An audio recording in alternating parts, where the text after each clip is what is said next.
तो मैं देख रहा हूं आज सोशल मीडिया अरविंद केजरीवाल की गिरफ्तारी से भरा हुआ है। व्हाट्सएप पे मुझे करीब 1000 से ज्यादा मैसेज आ चुके हैं ग्रुपों में।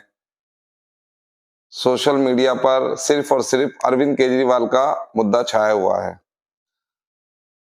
तो नमस्कार दोस्तों, यूजे न्यूज में आपका स्वागत है। मैं आशु चौधरी स्वागत करता हूं आपका यूजे न्यूज में। तो आपको पता हो कि कल रात अरविंद केजरीवाल की ईडी द्वारा गिरफ्तारी हो गई। गिरफ्तारी होगी अच्छी बात है, क्योंकि काफी समय से सुनने में आ रहा था कि अरविंद केजरीवाल गिरफ्तार होंगे, अरविंद केजरीवाल गिरफ्तार होंगे। पर ये गिरफ्तारी किसके लिए फायदेमंद होगी? ऐसा कहा जा रहा है कि बीजेपी के लिए ये बहुत फायदे की बात है कि अरविंद केजरीवाल गिरफ्तार हो गए तो वो चुनावी कैंपेन नहीं कर पाएंगे। लेकिन इसका एक और पहलू है। अरविंद केजरीवाल गिरफ्तार हो गए तो कहीं ना कहीं जनता की नजर में वो एक ऐसा चेहरा बन चुके हैं जिससे कि दिल्ली की जनता काफी उनकी ओर झुक गई है।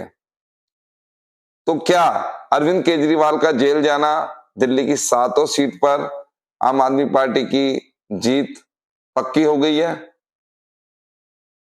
क्योंकि 4 सीटें आम आदमी पार्टी लड़ रही है और 3 सीटें कांग्रेस के खाते में है। और क्या अरविंद केजरीवाल की गिरफ्तारी अब विपक्ष को एकजुट कर देगी? क्या अब अरविंद केजरीवाल का नंबर है तो अगला नंबर किसका होगा?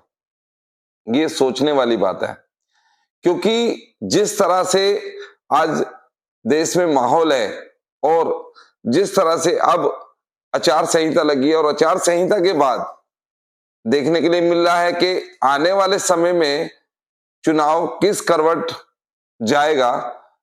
तो जैसा कि अब की बार 400 पार का नारा लग रहा है, तो क्या 400 पार ऐसे ही हो जाएंगी? क्योंकि पिछली बार का जो स्ट्राइक रेट था 350 सीटें जिस तरह से आई थी, और इस बार कहीं ना कहीं जिन राज्यों में बीजेपी कमजोर है और विपक्षी गठबंधन मजबूत हो रहा है, उसको देखते हुए लगता है कि 400 पार का नारा दे तो दिया है, लेकिन अभी तक किसी भी सर्वे में 400 पार आती नहीं दिखाई दे रही है।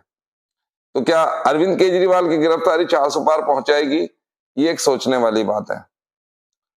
इससे पहले हेमंत सोरेन और अब अरविंद केजरीवाल, तो देश के sitting chief minister Arvind Kejriwal जो दिल्ली के चीफ मिनिस्टर हैं, उनकी गिरफ्तारी हो गई और इतिहास में पहली बार किसी सिटिंग चीफ मिनिस्टर की गिरफ्तारी हुई है।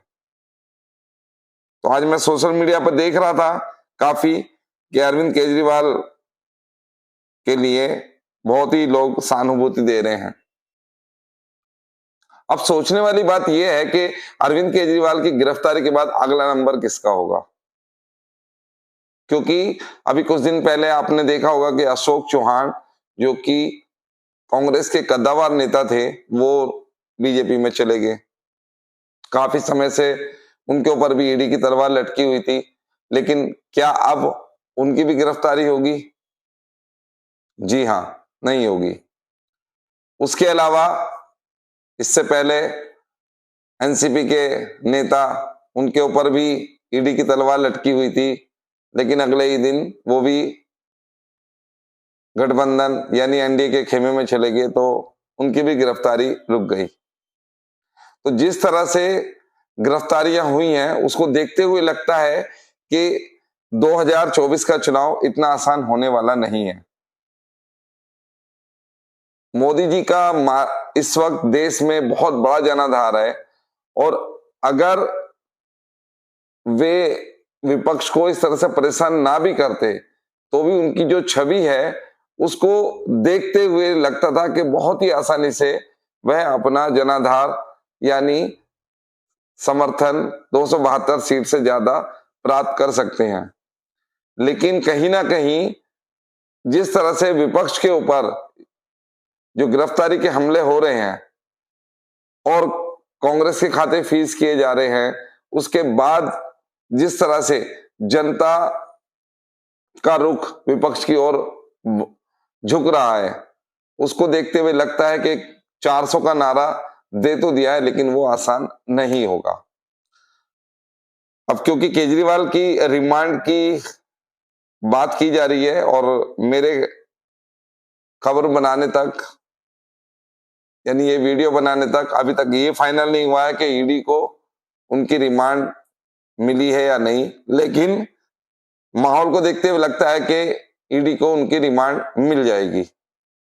अब उनकी रिमांड मिलने के बाद आगे कितने दिन, क्या पूरे चुनाव तक अरविंद केजरीवाल ईडी के शिकंजे में रहेंगे? तो वो एक भी कैंपेन नहीं करेंगे, और एक भी कैंपेन अगर केजरीवाल ने नहीं किया तो कहीं ना कहीं यह उनके लिए, उनकी पार्टी के लिए बहुत ही ज्यादा दुखदायी होगा, क्योंकि अगर एक भी कैंपेन में अरविंद केजरीवाल नहीं मौजूद रहे तो इसका सीधा सीधा असर वोटों पर पड़ सकता है।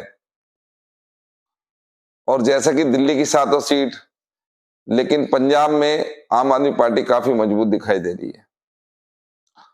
तो अब सवाल ये उठता है कि बिहार, महाराष्ट्र और अन्य राज्यों का जो पेच फंसा हुआ है, हालांकि एनडीए सबसे ज्यादा मजबूत महाराष्ट्र और बिहार में है, लेकिन अगर वहां पर सीटों का पेच फाइनल नहीं हुआ तो कहीं ना कहीं ये पेच बहुत ज्यादा आगे तक जाएगा और सीटों का नुकसान कहीं ना कहीं एनडीए को हो जाएगा। तो जो 400 पार का नारा दिया जा रहा है, उसको देखते हुए लगता है कि 300 सीटें भी बीजेपी नहीं पहुंच पाएगी। अब सवाल ये उठता है कि अरविंद केजरीवाल के बाद क्या दिल्ली की जनता उन्हें बेचारा मानकर उनको वोट दे देगी? क्या अरविंद केजरीवाल की गिरफ्तारी के बाद बीजेपी का ये दाव उल्टा पड़ सकता है? ये एक देखने वाली बात रहेगी, और आने वाले समय में इस पर हम और भी चर्चा करेंगे। अब सवाल ये है कि अरविंद केजरीवाल की गिरफ्तारी, तो उनकी रिहाई कब तक होगी? क्योंकि अभी 2.5 महीने का चुनावी कैंपेन है और 4 जून को चुनाव की, यानी वोटों की गिनती होगी और चुनाव समापन हो जाएंगे। तो क्या तब तक अरविंद केजरीवाल को जेल में ही रहना पड़ेगा? अब सवाल ये उठता है कि उनके जेल जाने के बाद आम आदमी पार्टी का चुनावी कैंपेन कौन संभालेगा और कौन मोदी जी को उन्हीं की बिसात पर टक्कर दे सकता है? तो एक बड़ा नाम उभर कर आ रहा था अरविंद केजरीवाल, राहुल गांधी, मल्लिकार्जुन खड़से, उदय ठाकरे, शरद पवार, तेजस्वी यादव और अखिलेश यादव। ममता बनर्जी हालांकि बंगाल में बहुत मजबूत हैं, लेकिन कहीं ना कहीं इस बार बंगाल में भी बीजेपी अपना वर्चस्व लहरा सकती है। अब ये देखना होगा कि किस तरह से आने वाले समय में इस तरह की घटनाएं और देखने के लिए मिलेगी। तो ये हमारी जानकारी आपको आगे भी साझा करते रहेंगे कि अरविंद केजरीवाल के साथ क्या हुआ। बने रहेगा हमारे साथ। धन्यवाद।